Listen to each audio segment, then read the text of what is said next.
Baik Bapak Ibu, kita mulai. Assalamualaikum warahmatullahi wabarakatuh.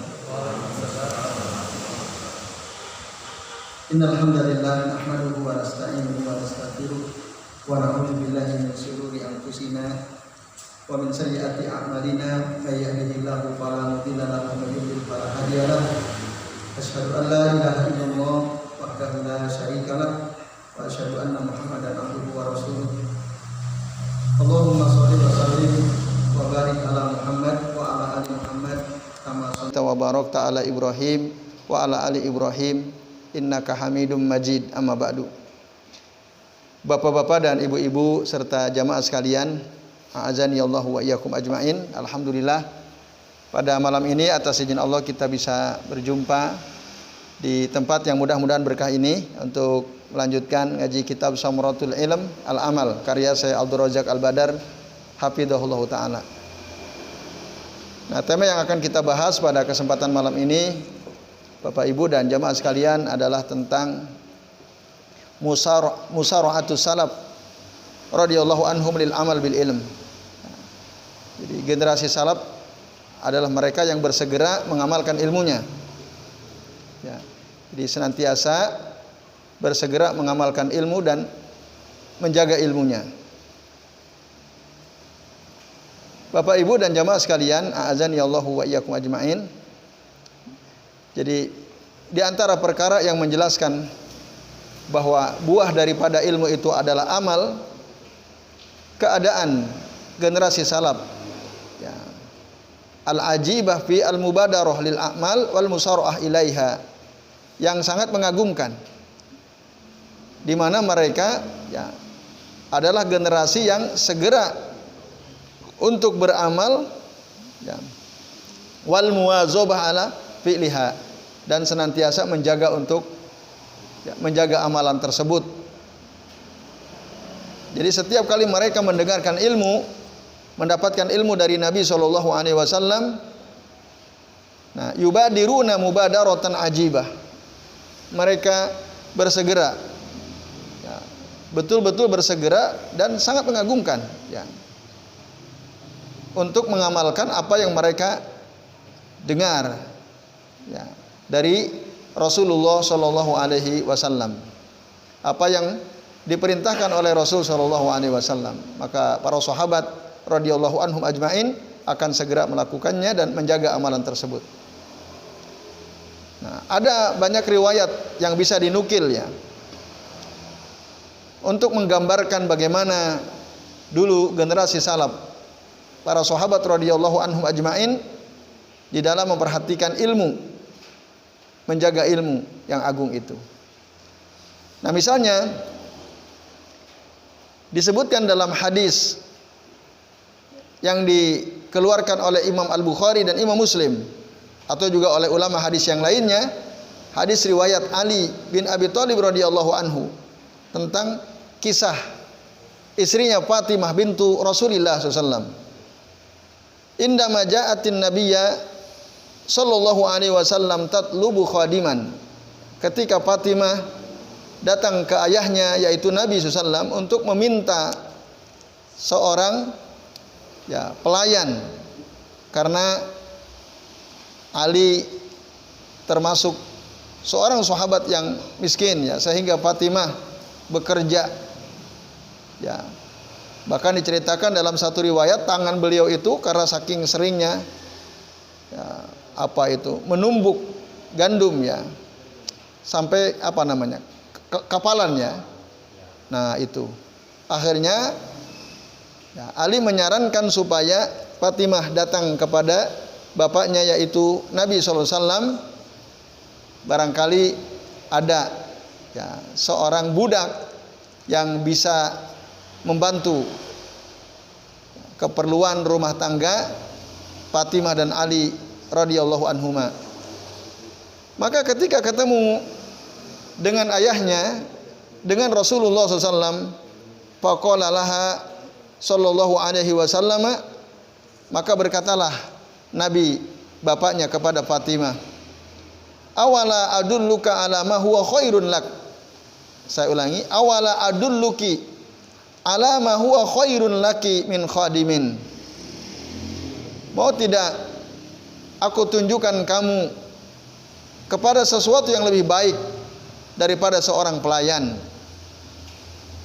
Idza awaiti ilal firasi tusabbihina Allah salasan wa salasin wa tahmidinahu salasan wa salasin wa tukabbirinahu salasan wa salasin. Apabila engkau hendak tidur datang ke tempat tidurmu, maka bertasbihlah, sucikanlah Allah Ta'ala sebanyak 33 kali, bertahmidlah, ya, pujilah Allah sebanyak 33 kali, dan bertakbirlah sebanyak 33 kali. Jadi subhanallah 33, alhamdulillah 33, Allahu Akbar 33.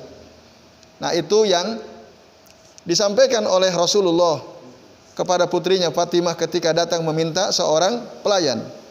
Nabi mengarahkan, ya, Fatimah untuk mengamalkan amalan ini, ya, tasbih, tahmid dan takbir sebelum tidur sebanyak 33 kali. Nah, maka apa kata Ali? Qala Ali ibni Abi Thalib radhiyallahu anhu, "Fama taraktuha mundu sami'tuha min Rasulillah sallallahu alaihi wasallam." Aku tidak pernah meninggalkan amal tersebut sejak aku mendengarnya dari Rasul sallallahu alaihi wasallam. Kata Ali bin Abi Thalib radhiyallahu anhu. Jadi ketika Rasul menyampaikan hal itu kepada putrinya Fatimah, lalu tentu saja putrinya menyampaikan kepada suaminya itu Ali, dan bahkan sempat juga Ali bin Abi Thalib pun datang, ya, menghadap Nabi berserta istrinya Fatimah radhiyallahu anha. Nah, lalu Nabi menyampaikan hal ini, maka kata Ali tadi, "Pama taraktuha mundu sami'tuha min Rasulillah sallallahu alaihi wasallam." Nah, aku tidak pernah meninggalkan amal tersebut sejak aku mendengarnya dari Rasulullah SAW. Nah, ini bapak-bapak dan ibu-ibu serta ikhwas sekalian, a'azani Allah wa iyyakum ajmain. Kemudian dalam hadis dari Daud bin Abi Hind, dari Nu'man bin Salim, dari Amr bin Aus. Amr bin Aus berkata, "Haddatsani Anbasatu ibni Abi Sufyan fi maradihi alladhi mata fi." Bercerita kepadaku Anbasah. Anbasah ini saudara daripada Muawiyah bin Abi Sufyan. Fi maradihi, ketika dia sakit, alladzi mata fi, di mana pada sakit itu beliau meninggal dunia. Bi hadisin yutasarru ilaih, dengan suatu hadis yang menyenangkan, ya, menggembirakan. Apa kata Anbasah? Dia mengatakan, sami'tu Ummah Habibah taqul. Aku pernah mendengar Ummu Habibah, ya, beliau berkata, sami'tu Rasulullah sallallahu alaihi wasallam yaqul. Aku pernah mendengar Rasulullah SAW, beliau bersabda, "Man shalla isnatai asrata rak'atan fi yaumin wa lailatin." Barang siapa yang sholat 12 rakaat sehari semalam. Nah, maksudnya sholat 12 rakaat di sini sholat rawatib. Sholat rawatib, qobliyah dan ba'diyah, ya. Jadi kata Nabi, man shalla isnatai asrata raka'atan fi yaumin wa lailatin, barang siapa yang sholat 12 rakaat sehari semalam, bunyalahu bihinna baitun fil jannati, maka Allah akan dibangunkan untuknya dengan amalan tersebut istana atau rumah di sorga. Itu kata Nabi. Nah, jadi ini hadis ini menjelaskan tentang keutamaan menjaga sholat sunnah rawatib sehari semalam 12 rakaat. Nanti dalam riwayat yang lain diterangkan 12 rakaat itu, ya, arba rakaatin qabla zuhur, rakaatani ba'da zuhur, rakaatani ba'dal maghrib, rakaatani ba'dal isya, wa rakaatani qablal fajr atau qabla subuh atau sunnah fajar. Jadi kullun majmu' isnatai asara rakaah. 4 rakaat sebelum zuhur, 2 rakaat sebelum zuhur 6. 2 rakaat sama maghrib, 2 rakaat setelah isya 10 dan 2 rakaat sebelum subuh. Jadi total semuanya 12. Maka kata Nabi, barang siapa yang sholat 12 rakaat sehari semalam, Allah akan bangunkan untuknya istana atau rumah di dalam surga. Itu kata Nabi disampaikan kepada Ummu Habibah radhiyallahu anha. Apa lalu kata Ummu Habibah? Fama taraktuhunna mundu sami'tuhunna min Rasulillahi sallallahu alaihi wasallam. Aku tidak pernah meninggalkan 12 rakaat tersebut sejak aku mendengarnya dari Rasulullah SAW. Nah, lalu muridnya Anbasah juga mengatakan begitu. Murid daripada Ummu Habibah. Karena beliau mendengarnya dari Ummu Habibah. Fama taraktuhunna mundu sami'tuhunna min Ummi Habibah radhiyallahu anha. Aku tidak pernah mendengarkan 12 rakaat tersebut ya sejak aku mendengar dari Ummu Habibah. Lalu murid dari Anbasah Amru bin Aus, ya, seorang tabi'in jalil min ahli at-Taib. Murid daripada Anbasah. Amru bin Aus, beliau pun mengatakan, "Ma taraktuhunna mundu sami'tuhunna min Anbasah." Aku tidak pernah meninggalkan 12 rakaat tersebut sejak aku mendengarnya dari Anbasah, kata Amr bin Aus. Lalu Amr bin Aus punya murid namanya An-Nu'man bin Salim. Maka An-Nu'man bin Salim mengatakan, "Ma taraktuhunna mundu sami'tuhunna min Amr ibni Aus." Aku tidak pernah meninggalkan 12 rakaat ya, sehari semalam tersebut sejak aku mendengarnya dari Amr bin Aus rahimahullah. Hadis rawahu Muslim. Nah, bapak-bapak dan ibu-ibu serta jamaah sekalian, a'adzani Allahu wa iyyakum ajmain. Apa yang diceritakan dalam hadis ini menunjukkan bagaimana tingginya semangat ya para sahabat generasi salaf termasuk tabi'in, tabi'ut tabi'in untuk bersegera mengamalkan ilmu. Karena samaratu al-ilmi adalah al-amal. Buah daripada ilmu adalah amal. Gitu. Jadi mereka ketika dapat ilmu diamalkan, bahkan dijaga, bukan hanya diamalkan. Tapi yuwazibu bihi. Ya, yuwazibu alaih. Mereka menjaga amalan tersebut, bahkan tadi dikatakan semua mengatakan ma taraktuhunna. Aku tidak pernah meninggalkan amalan tersebut. Kecuali ya tentu ada al-mustasnayat ya. Ketika sedang safar. Nah, kalau kita sedang safar Bapak Ibu dan jamaah sekalian, lalu kita mengambil rukhsah, misalnya kita menjama atau mengqashar salat, maka ya yang sesuai dengan sunnah Nabi, kita tidak perlu melakukan sholat rawatib gitu. Karena Nabi ketika sedang safar beliau tidak sholat rawatib, tidak sholat qobliyah, tidak sholat ba'diyah, kecuali yang dijaga oleh beliau ketika hadiran au safiran ya, itu hanya sholat witir dan sholat sunnah fajar. Nah, kalau witir dan sunnah fajar meskipun safar beliau tetap menjaganya. Tapi selain itu beliau tidak melakukan. Maka yang sesuai dengan sunnah kalau kita safar dan kita menjama ya, menjama atau mengqashar salat, tidak perlu ada salat rawatib. Bapak Ibu dan jamaah sekalian, a'adzani Allah wa iyyakum.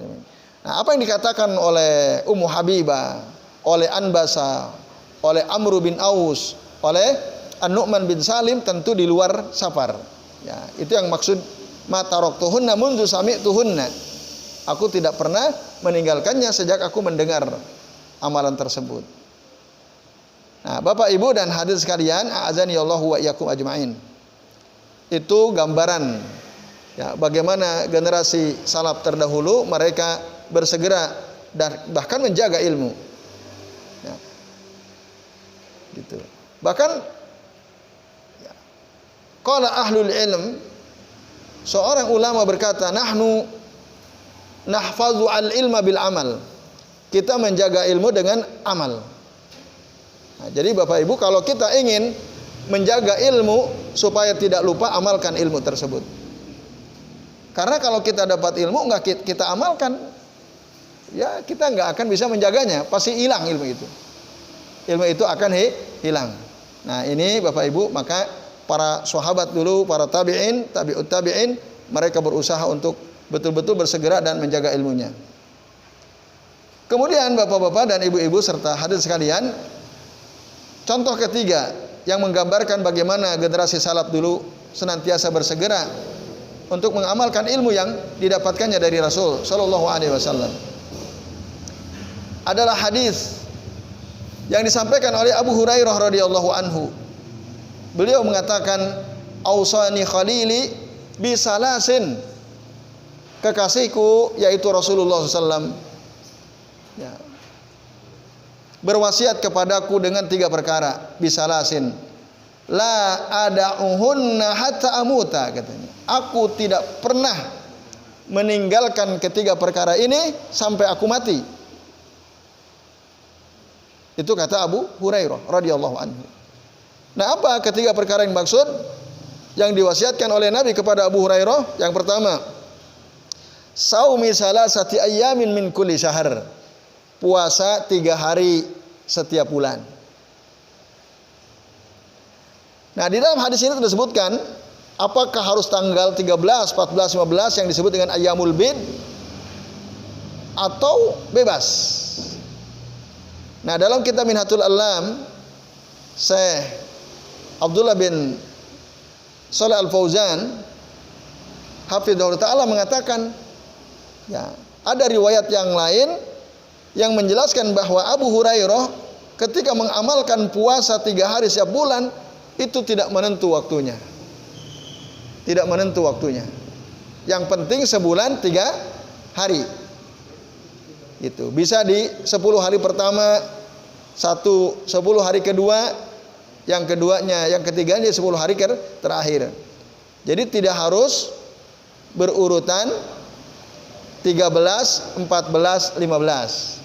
Nah ini, walaupun memang ada hadis yang menjelaskan tentang puasa ayyamul bid. Ya, di dalam hadis tersebut disebutkan salasata asara wa rabi'ata asara wa khamisata asara. Ada. Tetapi itu bukan suatu keharusan. Artinya Bapak Ibu dan jamaah sekalian, kalau kita mau puasa 3 hari setiap bulan, bisa kapan saja. Tidak harus tanggal 13, 14, 15 gitu. Nah, itu kenapa disebut ayyamul bid? Karena nanti tanggal 15 pertengahan bulan Hijriah ya, kan ada bulan purnama. Nah, itu sehingga terang putih, maka disebut ayyamul bahkan mungkin sejak tanggal 13 sudah nampak kelihatan purnama ya. Nanti puncaknya tanggal 15. Nah, karena itulah kemudian tanggal-tanggal tersebut disebut ayyamul bid. Nah, ini Bapak Ibu dan hadirin sekalian, tapi sebenarnya ya, untuk bisa puasa 3 hari setiap bulan tidak harus berurutan. Dan keutamaannya sama.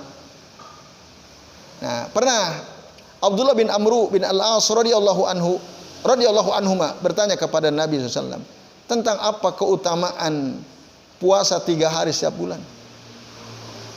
Apa kata Nabi? Ya. Jadi kalau ada orang puasa 3 hari setiap bulan, faka'annahu yasumu sauma dahar, seakan-akan dia puasa sepanjang tahun. Puasa sepanjang tahun. Karena al-hasanatu bi asyri amsalihha. Setiap satu kebaikan itu pahalanya 10 kali lipat. Berarti kalau kita setiap bulan puasa 3 hari kali 10 berapa hari? Jadi 30 hari gitu.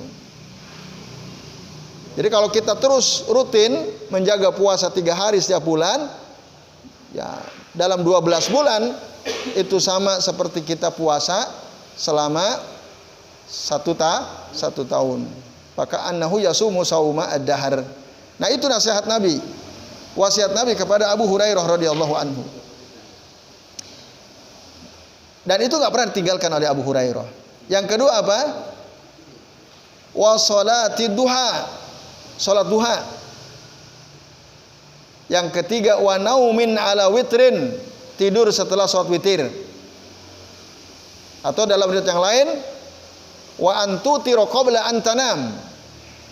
Hendaklah kamu salat witir sebelum tidur, kata Nabi SAW. Nah, salat witir itu bisa 1 rakaat, bapak-bapak, ibu-ibu. Au salasan, au khamsan, au sab'an. Nah, dan seterusnya. Bisa 1 rakaat, bisa 3 rakaat, bisa 5 rakaat, bisa 7 rakaat, dan seterusnya. Bisa. Bahkan Muawiyah bin Abi Sufyan radhiyallahu anhu, beliau selalu sholat witir rakaah wahidah, 1 rakaat.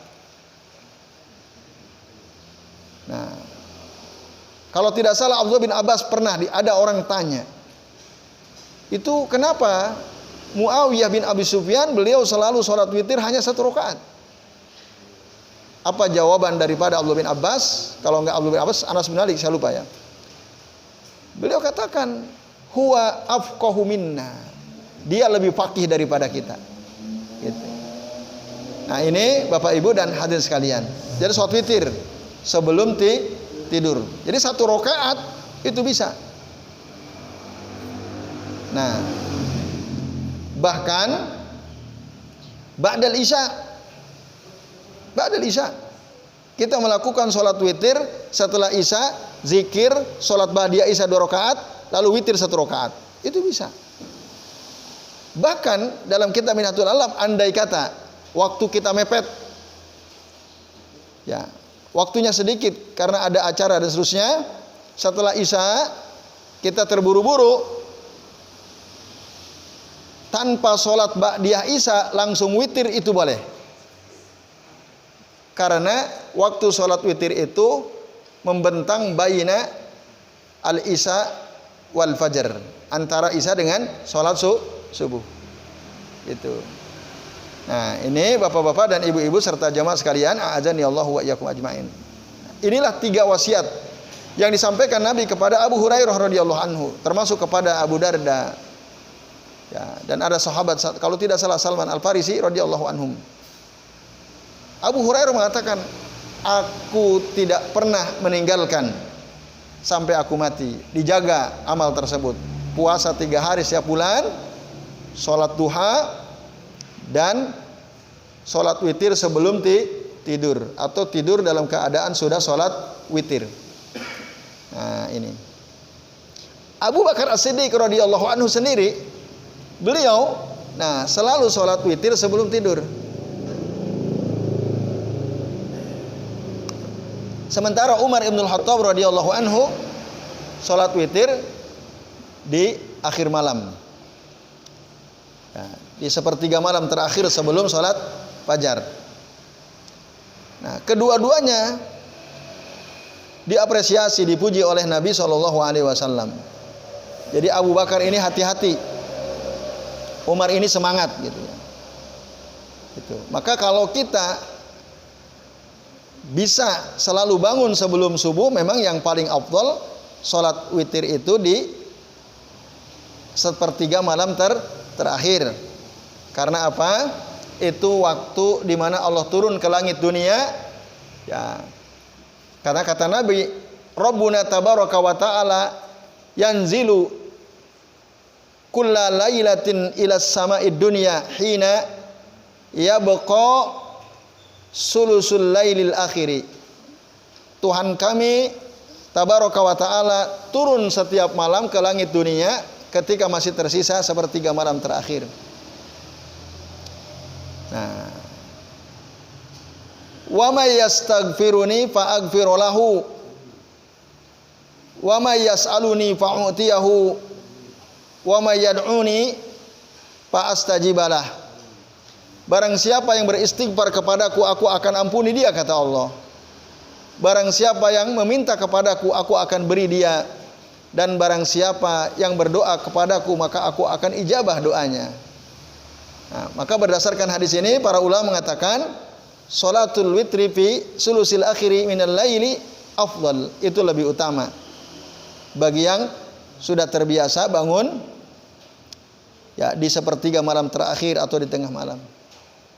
Tapi bagi yang kesulitan, kolo-kolo bangun tapi sering-seringnya bangunnya pas adzan subuh, nah maka lebih baik sholat witirnya setelah isya.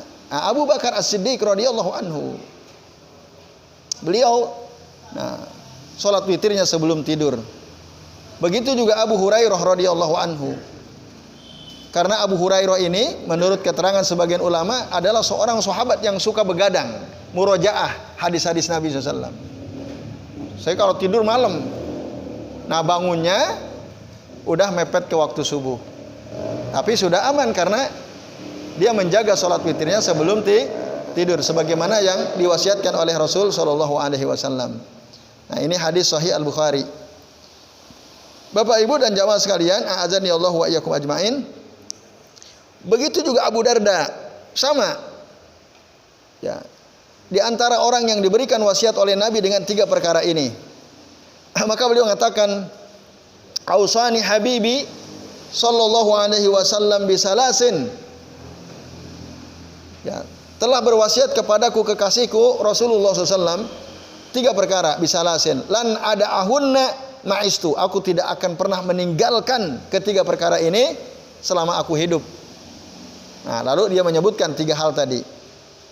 Puasa 3 hari setiap bulan, sholat duha, dan sholat witir sebelum tidur. Nah, itu disebutkan dalam hadis Sahih Muslim, riwayat dari Abu Darda radhiyallahu anhu. Nah, ini bapak-bapak dan ibu-ibu serta jamaah sekalian ya, gambaran para salafus saleh, para sahabat ya, di dalam menjaga ilmu, dalam mengamalkan ilmu. Jadi mereka itu ya bersegera dan menjaga ilmu tersebut untuk senantiasa diamalkan.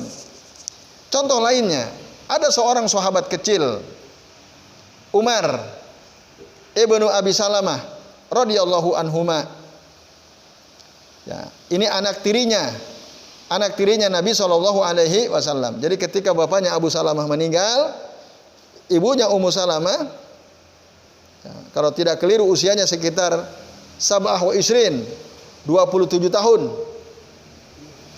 Nah, punya anak selain Salamah, ada anaknya Umar. Lalu setelah wafat suaminya, selesai masa idahnya, dilamar oleh Nabi, dinikahi oleh Rasulullah SAW. Umar waktu itu masih kecil, maka beliau menjadi anak tirinya Rasulullah SAW. Nah, suatu ketika Rasul dan Ummu Salamah beserta Umar makan bareng. Nah, lalu kata Umar, wa kanat yadi tatisu fi as-sohbah. Jadi tanganku waktu itu ya megang semua makanan yang ada di tempatnya itu. Faqala li, lalu berkatalah Rasul sallallahu alaihi wasallam kepadaku, ya gulam, duhai anak, samillaha wa kul biyaminik wa kul mimma yalik. Ya. Sebutlah nama Allah atau ucapkan bismillah dan makanlah dengan tangan kananmu dan makanlah dari makanan yang dekat denganmu. Hadis muttafaqun alaih. Akhrajahu Al-Bukhari wa Muslim. Lalu kata Umar, annahu qala fama zalat tilka tu'mati ba'du. Nah, maka begitulah cara makanku senantiasa seperti itu setelah itu ya. Jadi setelah dinasihati oleh Nabi SAW, kata Umar ibnu Abi Salamah, begitulah cara makanku terus seperti itu. Jadi kalau makan selalu ngucapin bismillah, makan dengan tangan kanan, dan kalau makan ngambil dari tempat yang dekat. Nah, jika itu ada di meja makan ya, nah, maka mengambil yang dekat-dekat. Gitu. Walaupun nanti ada keterangan dari sebagian ulama kecuali jika makanan yang dihidangkan itu beda-beda. Nah, jadi ada kare, ada sate, ada apa lagi? Bakso, ya misalnya. Ada rendang dan seterusnya. Itu beda-beda. Nah, ada sebagian ulama mengatakan jika beda-beda, lalu kita misalnya menyukai makanan yang ada di atas tempatnya tapi jauh dari kita, nah itu dibolehkan ya. Tapi tetap dengan menjaga adab. Tapi kalau makanannya sama, ya ambil yang terdekat. Ambil yang terdekat. Wa kul mimma yalika tadi. Nah, ini Bapak Ibu dan jemaah sekalian, rahimani wa rahimakumullah. Nah, coba bayangkan Umar yang usianya masih kecil. Ya. Ada keterangan gulam itu adalah anak yang usianya 10 tahun atau kurang dari 10 tahun. Itulah gulam. Maka dengan demikian berarti Umar usianya kira-kira 10 tahun maksimal.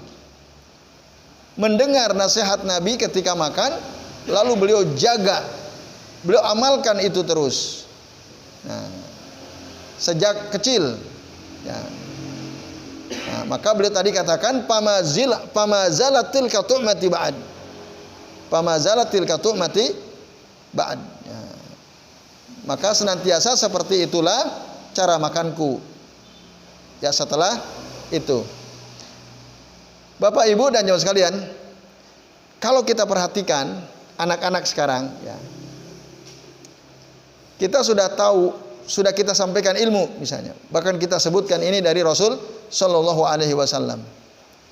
Kira-kira seberapa banyak anak yang terus menjaga amalan tersebut di zaman sekarang? Anak ada nggak kira-kira?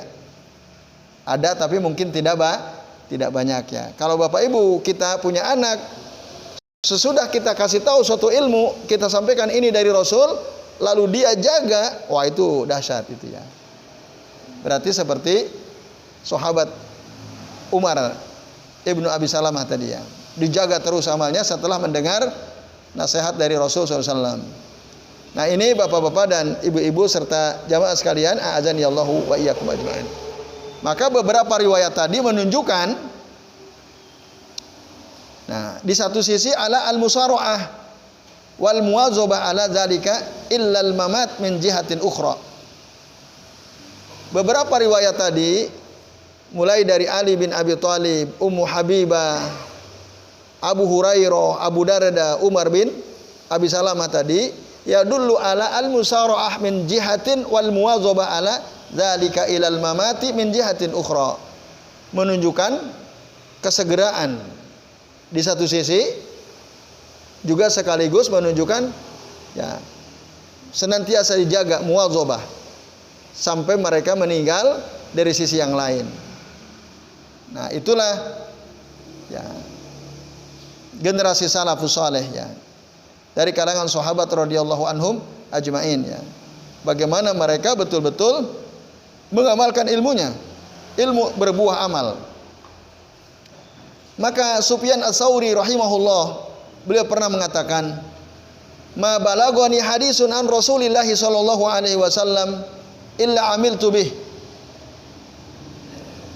Tidaklah sampai kepadaku satu hadis dari Rasul sallallahu alaihi wasallam kecuali aku amalkan hadis itu. Jadi setiap kali Sufyan Ats-Tsauri mendapatkan hadis dari Nabi, pasti diamalkan oleh beliau. Nah, Bapak Ibu dan jamaah sekalian, kita sering nggak mendengar hadis Nabi? Sering ya, di majelis-majelis ilmu. Lalu pertanyaannya, kita amalkan nggak? Sebagian diamalkan, sebagian mungkin tidak diamalkan. Nah, Sufyan Ats-Tsauri, beliau ya setiap kali ada hadis Nabi sampai kepadanya, langsung diamalkan. Illa amiltu bihi, kata beliau. Nah, ini tentu sesuatu yang tidak mudah ya, kecuali orang yang ya oleh Allah Ta'ala diberikan taufik ya untuk bisa mengamalkan setiap hadis yang sampai kepadanya, tentu hadis-hadis yang makbul ya, yang sahih atau hadis hasan. Tetapi ada hadis atau ada pernyataan dari Amru bin Qais Al-Mulai rahimahullah. Nah, Amr ini seorang tabi'in.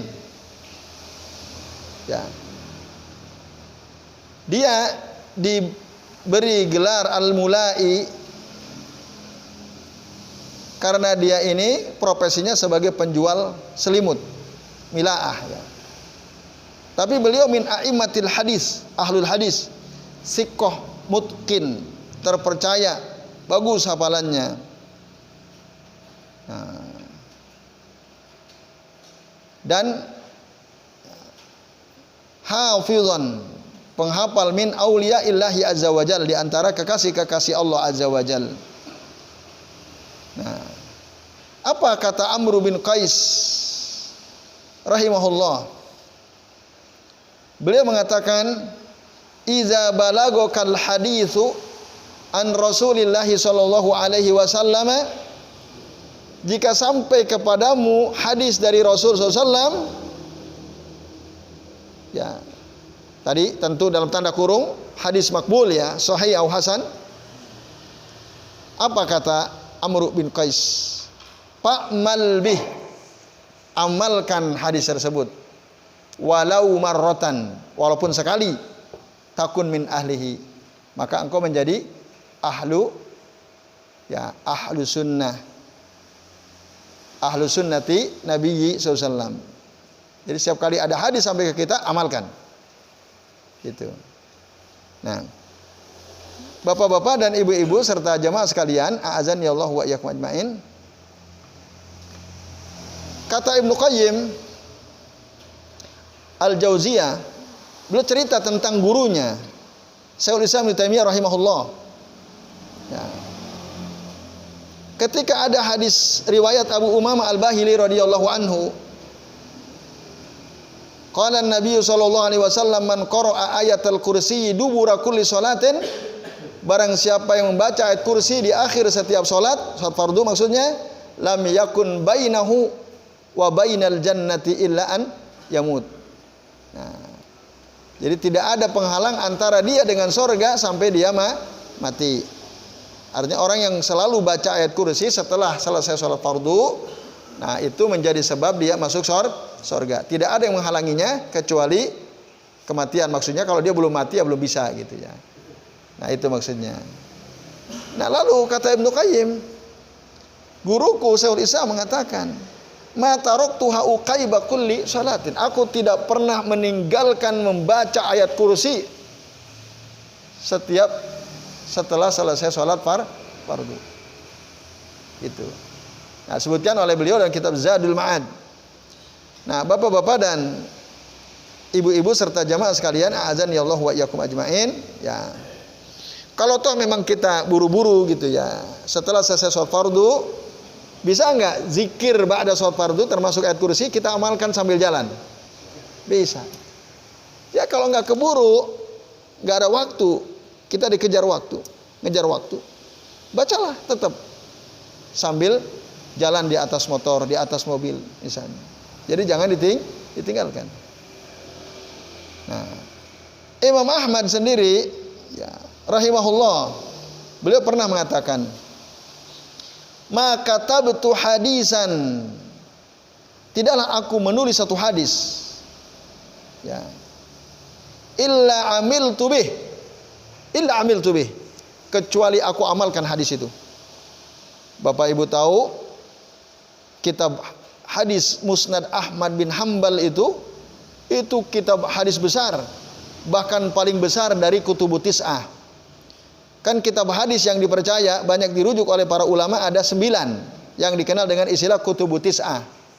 Sahih Bukhari, Sahih Muslim, ya, kemudian Sunan Abi Daud, Sunan At-Tirmidzi, Sunan Ibnu Majah, Sunan apa lagi?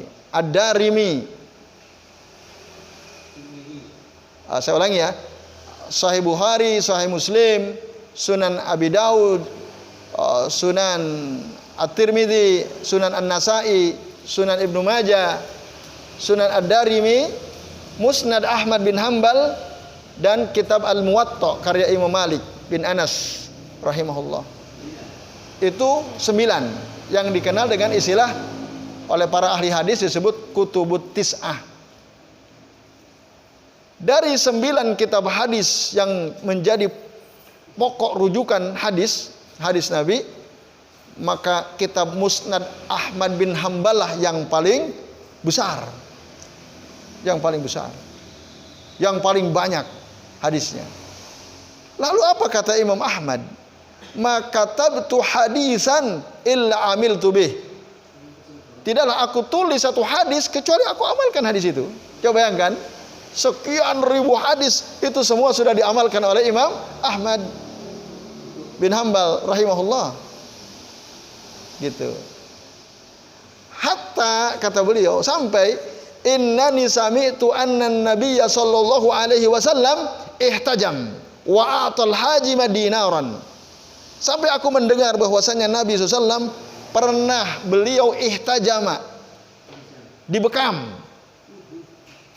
ihtajam, wa a'tal hajima dinaran. Lalu beliau ngasih upah kepada orang yang membekamnya 1 dinar. Arabtum kam qimatu dinar? Tahu bapak-bapak, ibu-ibu, harga 1 dinar?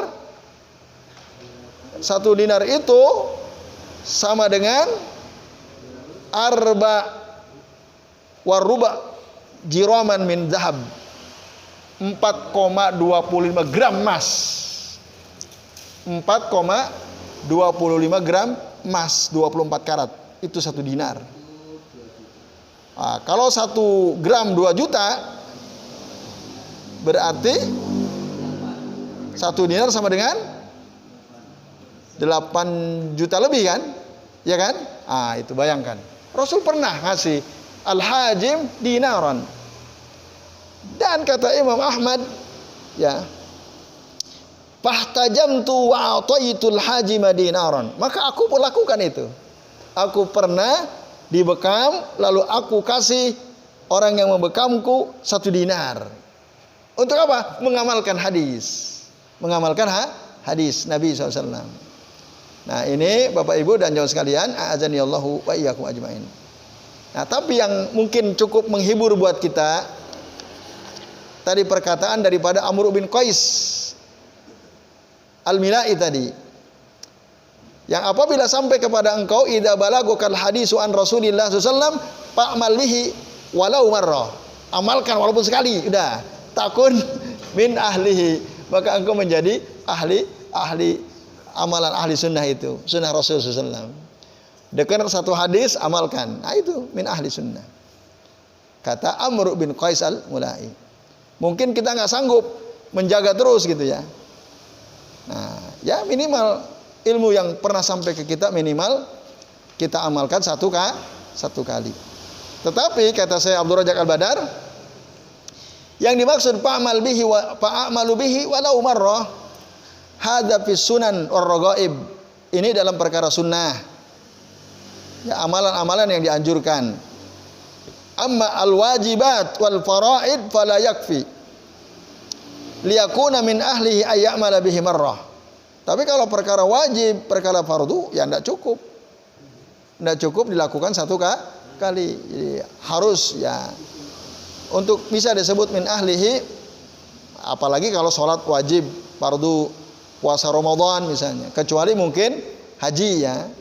Haji, ibadah haji 1 kali ya. Karena memang 1 kali sudah cukup ya. Nah, ini bapak-bapak dan ibu-ibu serta jamaah sekalian, a'adzanillahu wa iyyakum ajmain. Nah, fahadhihi kata saya Abdul Razak Al-Badar, tariqatus salaf fi hirsihim wa muwazabatihim. Beginilah cara hidup para generasi salaf. Ya, dalam semangat mereka, penjagaan mereka, kebiasaan mereka terhadap amal. Sekaligus wa azimu inayatihim bil ilm. Besarnya perhatian mereka terhadap ilmu. Bagaimana tadi? Musara'ah ila fi'lih wa muwazabah alaih. bersegera untuk mengamalkan ilmu tersebut dan menjaga ilmu tersebut. Nah, itulah cara hidup para generasi salafus saleh radhiyallahu anhum ajmain. Ya, baik Bapak-bapak dan Ibu-ibu serta jamaah sekalian, a'azani Allah wa iyyakum ajmain. Silakan, bakso ada di hadapan. Sudah habis? Alhamdulillah ya. Baik, ini sudah jam 9:27. Kita cukupkan ya. Masih ada waktu insya Allah. Apabila ada di antara Bapak Ibu dan jamaah sekalian mau bertanya, kami persilakan. J, 1, 2. Ya, monggo, antum dulu dari belakang. Waalaikumsalam warahmatullahi wabarakatuh.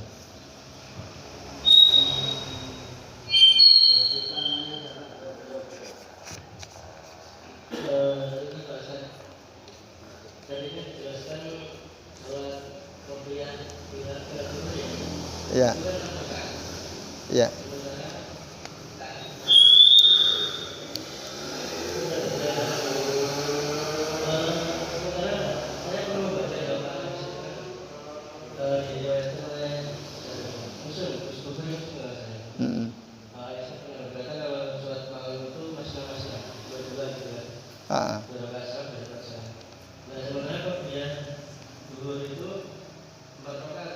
Ya. Itu pelaksananya di mana? Apakah 4 rakaat 1 salam atau 2 rakaat salam 2 rakaat salam? Ya. Terus saya pernah baca lagi, maksudnya sholat sunnah itu tidak boleh menyerupai sholat wajib, juga. Sholat sunnah tidak boleh mengalahkan sholat wajib. Oh, tidak boleh menyerupai sholat wajib ya. Itu gimana? Sebenarnya apabila itu 4 rakaat. Ya. Assalamualaikum. Waalaikumsalam warahmatullahi wabarakatuh. Ya, terima kasih. Nama antum, Mas, Pak, Asmane? Budi. Oh, Pak Budi. Ya, makasih Pak Budi. Monggo, Mas Nurholis. Mengenai tadi puasa Ya. Yaumul Fitr Ya. itu. Nah, itu dibanding kan puasa sunnah itu ada macam-macam, ada Ya. Daud, terus Senin Kemis, terus Yaumul Fitr dan puasa lain. Derajat paling tinggi itu yang mana, yang paling utama, karena nanti ketika mau mengamalkan sholat Daud atau sholat Senin Kemis itu nanti akan bertabrakan dengan Yaumul Fitr. Itu yang lebih utama, yang mana yang paling diutamakan untuk mengamalkan puasa tadi. Terima kasih. Ya. Ya, baik. Terima kasih Pak Budi dan Mas Nurholis.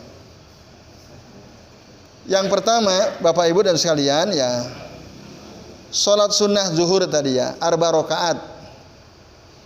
Itu bagaimana kaifiyahnya, tata caranya? Sementara ada dalam hadis Nabi bahwa sholatul laili masna masna. Sholat malam itu 2 rakaat, 2 rakaat. Dalam riwayat yang lain ada sholatul laili wa sholatun nahari masna masna. Sholat malam dan sholat sunnah, ya, sholat sunnah malam dan sholat sunnah siang juga 2. Walaupun yang ada tambahan wa sholatun nahar itu dikritik oleh sebagian ahlul hadis bahwa hadisnya tidak kuat yang ada tambahan sholatun nahar. Tapi kalau sholatul laili masna masna itu hadisnya sahih. Nah, lalu di sisi lain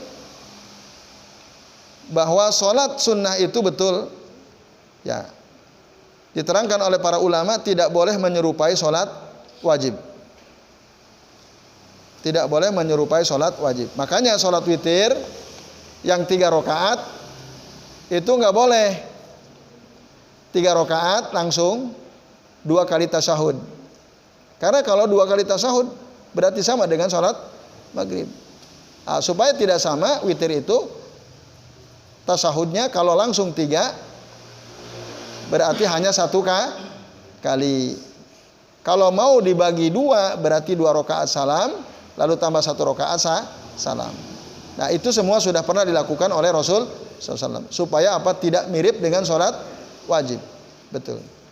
Nah, lalu kalau sholat sunnah qobliyah zuhur tadi 4 rakaat. Nah, maka caranya 2 gitu. 2 rakaat salam, 2 rakaat salam. Ini yang paling afdal, yang paling utama. Walaupun Abdullah bin Umar radhiyallahu anhuma beliau ya mengatakan bahwa boleh, bahkan beliau mengamalkan sholat siang yang 4 rakaat itu langsung 4 rakaat, tapi dengan 1 kali tasyahud. Langsung 4 rakaat dengan 1 kali sholat, dengan 1 kali tahiyat. Itu. Nah, itu disebutkan dalam kitab Minhatul Alam oleh Syekh Abdullah bin Shalih Al-Fauzan hafizahullah taala. Riwayatnya. Jadi boleh sholat sunnah qobliyah zuhur boleh dilakukan langsung 4 rakaat dengan 1 kali tahiyat. Tetapi yang utama tentu 2 kali salam ya. 2 rakaat salam, 2 rakaat salam. Hadza afdal gitu. Nah, ini ya jawaban dari pertanyaan yang pertama ya. Salat sunnah. Itu hadisnya sahih ya, salatul lail masna. Nah, termasuk sebenarnya salat tarawih itu kan. Ada sebagian kaum muslimin di negeri kita itu 4 rakaat salam, 4 rakaat salam. Sementara sebagian lain ya berdasarkan hadis tadi salatul lail masna ya 2 rakaat salam, 2 salam. Gitu. Tapi mereka yang mengamalkan sholat tarawih, sholatul lail 4 rakaat salam, 4 rakaat salam, merujuk kepada hadis dari Aisyah radhiyallahu anha ketika ditanya tentang kaifa kanat sholatul lail, sholatun Nabi sallam ya, sholat lailnya Nabi sallam. Apa kata Aisyah? Qalat, nah, la yajidu ala 11 rakaah, imma fi Ramadan wa imma fi ghairi Ramadan. Baik di bulan Ramadan maupun di luar Ramadan. Ya, shalla arba'an. Beliau salat 4 rakaat. La tas'al an husnihinna wa tulihinna. Jangan kamu tanya tentang bagus dan panjangnya salat Rasul sallallahu alaihi wasallam. Summa shalla, kemudian beliau salat lagi arba'an, 4 rakaat. La tas'al an husnihinna wa tulihinna. Jangan kau tanya tentang bagus dan panjangnya salat beliau yang 4 rakaat itu. Nah, baru kemudian sholat witir 3 rakaat. Summa shalla salasan. Nah, berdasarkan hadis sahih riwayat Imam Al-Bukhari ini, maka sebagian kaum muslimin mengamalkan sholat tarawih itu 4 rakaat salam, 4 rakaat salam, lalu sholat witir. Tapi sebagian lagi mengatakan caranya tidak demikian. Tapi 2 rakaat salam, 2 rakaat salam. Karena ada hadis Nabi tadi, sholatul laili masna. Nah, ini Bapak Ibu dan jamaah sekalian, a'adzani Allah wa iyyakum ajmain. Gitu. Nah, jadi ada dalil yang dijadikan pegangan oleh mereka yang melakukan sholat malam 4 rakaat, 4 rakaat. Nah, jadi ini soal al-fadliyah ya, keutamaan. Kalau ditanya boleh, boleh. Cuman lebih utama 2 rakaat, 2 rakaat. Nah, itu. Walaupun takwil atau penjelasan dari sebagian ulama seperti Syekh Ibnu Al-Utsaimin ya, beliau menekankan 2 rakaat. Yang dimaksud arba'an itu maksudnya 2 rakaat salam, 2 rakaat salam terus istirahat agak lama. Maka disebut kata Aisyah arba'an. Nanti sholat lagi 2 rakaat, sholat lagi 2 rakaat, nanti istirahat agak lama. Nah, itu yang dimaksud arba'an itu. Wallahu a'lam bishawab. Itu ya. Jadi ada khilaf di antara para ulama tentang tata cara sholat 4 rakaat ya, baik di malam maupun di siang hari. Ya, bisa 4 rakaat langsung 1 kali salam supaya tidak mirip dengan sholat wajib, atau lebih utama tadi sholatnya 2 rakaat 2 rakaat salam. Yaitu wallahu a'lam bishawab. Kemudian yang terakhir, Mas Nurholis tadi, mana yang lebih utama sholat sunnah, puasa sunnah? Karena ada puasa sunnah Senin Kemis, ada puasa sunnah Ayyamul Bid, ada puasa sunnah salah satu ayam fi kulli syahr, ada puasa sunnah puasa Daud, gitu ya. Yang rutin dalam sepekan itu selalu ada. Beda dengan puasa sunnah Asyura, itu kan setahun sekali. Lalu puasa sunnah apa lagi? yang setahun sekali. Puasa Arafah tanggal 9 bulan Dzulhijjah ya. Asyura itu tanggal 10 bulan Muharram. Itu setahun sekali. Nah, yang dalam sepekan selalu ada ya Senin Kemis puasa Daud, Ayyamul Bid tadi ya. Ayyamul dalam 1 bulan. Ayyuhuma afdal? Mana yang lebih utama? Nah, Bapak Ibu dan saudara sekalian, dalam salah satu riwayat Rasul pernah menyampaikan, jadi puasa sunnah yang paling disukai oleh Allah Ta'ala adalah saumu Nabiyillahi Daud alaihi salam. Tasumu yauman summa tubtiru yauman. Yang paling disukai Allah adalah puasa Daud alaihi salam. Puasa sehari, besok buka puasa dan seterusnya. Nah, tapi di sisi lain pernah Abdullah bin Amru bin Al-As radhiyallahu anhuma tanya sama Nabi, "Ya Rasul, kalau puasa Daud apa tuh ininya, kebaikannya?" Kata Rasul apa? "Faka'annaka tasumu nisfa dahar." Seakan-akan engkau puasa setengah tahun. Ketika Rasul ditanya lagi, lalu kebaikan apa kalau saya puasa 3 hari setiap bulan? Tadi, faka'annaka tasumu sauma dahar. Seakan-akan engkau puasa sepanjang tahun. Lebih bagus mana? 3 hari. Ya, salah satu ayam fi kulli sahar. Istilahnya itu. Nah, tapi puasa Nabi Daud ya syariatnya Nabi Daud yang dijaga, tetap dibolehkan. Kan ada syariat nabi-nabi terdahulu yang tetap oleh Nabi dibolehkan untuk diamalkan. Di antaranya adalah puasa Daud. Nah, sementara syariat Rasulullah SAW itu puasa apa? Salah satu ayam fi kulli sahar, puasa Senin, puasa Kamis itu. Nah, sampai akhirnya ketika sudah sepuh Abdullah bin Amru bin Al-As radhiyallahu anhu, ya, beliau semacam menyesal, kenapa dulu aku tidak mengikuti keringanan yang disampaikan oleh Nabi SAW. Karena beliau kan puasa terus, gitu. Nah, puasa terus. Nah, kalau masih kuat, bahkan ketika dikasih tahu kalau masih kuat, aku masih kuat puasa Daud gitu ya.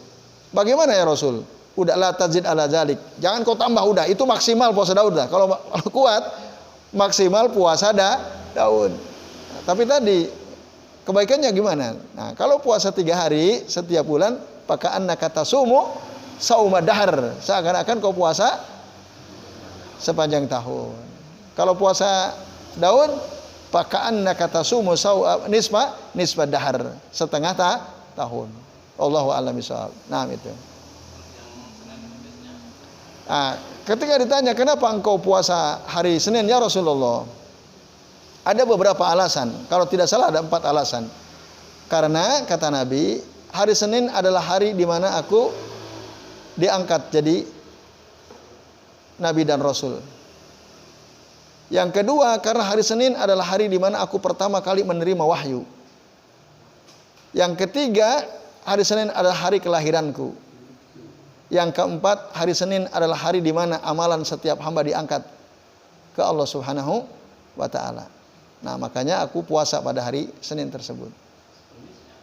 Kamis, diterangkan oleh Nabi ketika ditanya apa sebab puasa hari Kamis. Karena pada hari Kamis amalan seorang hamba diangkat ke Allah Subhanahu wa Ta'ala. Jadi dalam sepekan amalan setiap kita ini diangkat ke Allah 2 kali.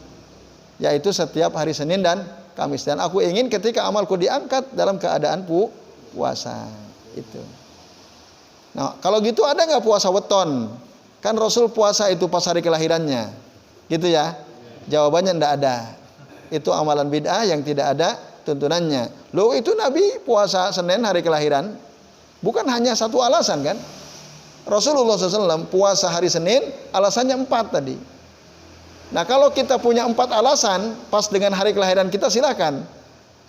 Apa mungkin kan pertanyaannya? Tidak mungkin, kita nggak nerima wahyu, kita tidak diangkat jadi Rasul. Nah, kita paling hanya pas hari kelahiran kan. Walaupun ada sebagian orang mengamalkan puasa beton. Nah, ini tidak ada tuntunannya dan tidak perlu dilakukan. Nah, maka lakukanlah kalau mau ya puasa Senin dan Kamis, atau setidaknya puasa 3 hari setiap bulan. Bisa dilakukan di Ayyamul Bid 13, 14, 15 atau acak juga boleh, tidak ada masalah. Sama saja. Nah, itu wallahu a'lam bishawab.